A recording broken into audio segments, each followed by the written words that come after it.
Whether you watch the news, heard your family or friends talking about it, or have had your door knocked on by canvassers, at some point in your life or another you have heard about politics. The two most popular political factions in almost every country are the Conservatives and the Liberals. But what do these terms mean, and why are they called that? Conservative comes from the word conserve, which means to protect something or keep it the same. This is why conservatives are generally resistant to change, that they like traditions and the way things have been going. The word liberal, on the other hand, is derived from the Latin word liber, which means free. This means that liberals generally believe that they want to free the world from the constraint of old customs and traditions. Liberals generally believe that change is good and that their changes will make the world a better place. But what do analysts mean when they use the terms left and right? The terms left and right come from the French monarchy. Those who oppose the monarch's policies sat to his left, hence why liberals are referred to as the left wing, because they oppose traditions and favour change. The people who supported the monarch sat to his right, hence why conservatives are called right-wing, because they generally favour traditions and the customary ways of doing things. Now you may think the schism stops there, that we can simply divide everyone into two categories. Unfortunately not. In previous centuries, the world population was significantly smaller, which meant smaller towns, smaller cities and smaller states. This meant that, in the past, it was easy to fit people into two categories politically. However, the last 3 centuries witnessed continuous increases in population growth all over the world. This population growth was accompanied with newer ideas, meaning it was much harder to jam more people who had different ideas into 2 main political parties. This resulted in the formation of newer political parties with different ideas and also divisions within political parties.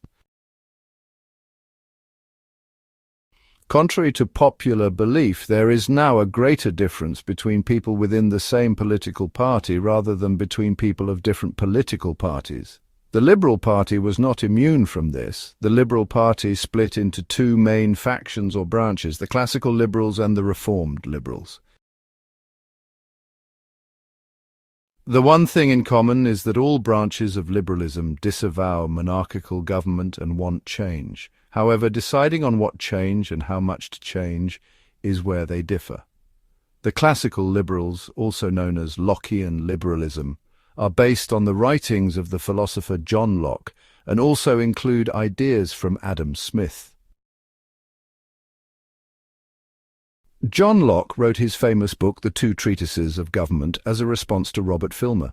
Filmer wrote the book Patriarcha as a way to support and legitimize monarchical rule. Filmer believed that God gave the earth to monarchs so that all people were subjects to the monarch, and all property was technically the monarch's property.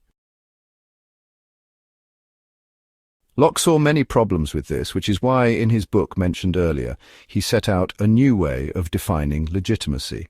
Filmer believed that monarchs were given a God-given right to rule and thus characterized legitimacy as traditional. Locke agreed with Filmer that God created the earth, but Locke argued that governments can only exercise power with the consent of the majority. This redefined legitimacy from tradition to being consent of the majority. Now, many people would erroneously assume that majority means every individual of mature age. However, this is incorrect. Locke was somewhat of an elitist and believed that the majority only referred to citizens of a body politic. Now, someone might assume, okay, no problem, the government will give everyone citizenship, but this is not how Locke viewed things. According to Locke, certain actions can cause someone to forfeit their life and not be eligible to be a citizen of a body politic. Locke believed that anyone who transgresses the laws of nature effectively forfeits their own life and deserves to live the rest of their lives as a slave, making them incapable of acquiring citizenship and participating in the voting process. Although Locke despised monarchical rule, Locke did not exactly envision a perfect democracy, but rather preferred more of an aristocracy. Locke's ideas have been widely criticized as being tyranny of the majority, because as long as the majority has power, the majority can do almost anything, including oppressing others if they wished. One of the few safeguards Locke provided to this was the protection of private property, meaning that even with a majority vote, the legislature could not take away a citizen's private property, but could only regulate it. Hence why private property is a sacred pillar in classical liberalism. The other sacred pillar in classical liberalism is negative liberty. Negative liberty does not mean no government intervention, as some people assume, but rather less government intervention. The government will only intervene after a vote has been conducted in the legislature with majority approval. This aligns closely to the writings of Adam Smith, who believed less government intervention in the economy would lead to better results for everybody, which is why classical liberals generally favor free market capitalism.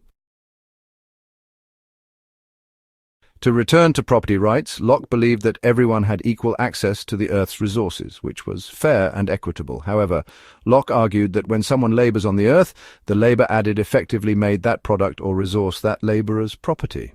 Locke argued that no one had a right to another's labor, which is why Locke defends the protection of private property so vigorously. Locke views confiscation of property, even if it is for a good reason, as theft and effectively a violation of the laws of nature.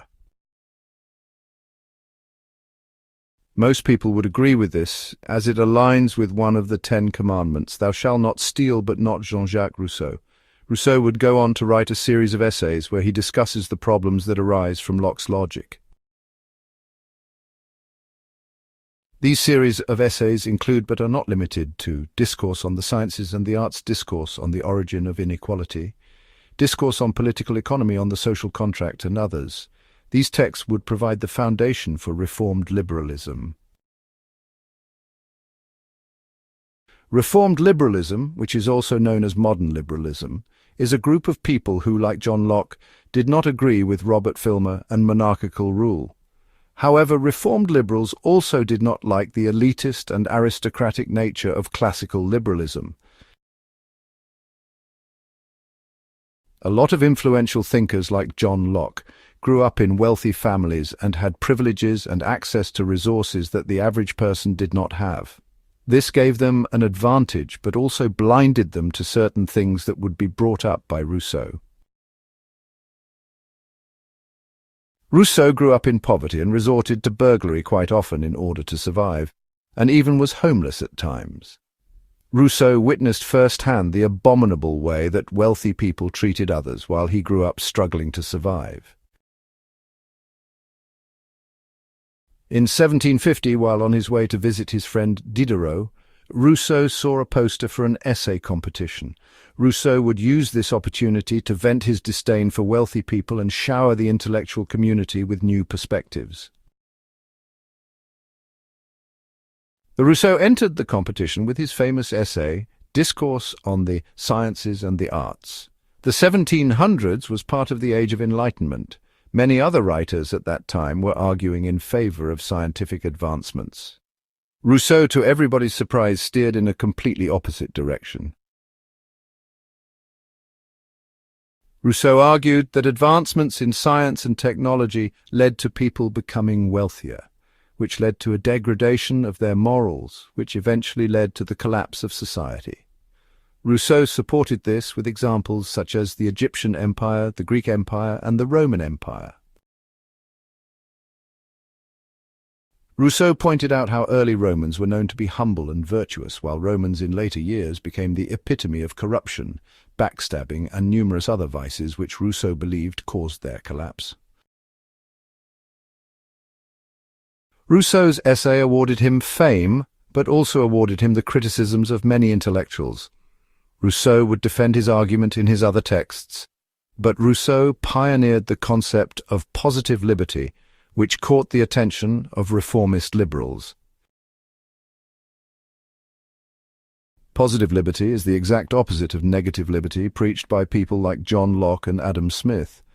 Positive liberty is a central tenet in reformed liberalism and advocates for more government intervention into people's lives. This is because Rousseau believed that advancement does not come from technological inventions, but rather the improvement of human morality and self-actualization. In order to accomplish this, the government must intervene to correct inequalities and barriers in society. Rousseau argued that the free-hand approach would allow some people to accumulate large amounts of wealth, to the point where a few wealthy elites would be able to own all the land available.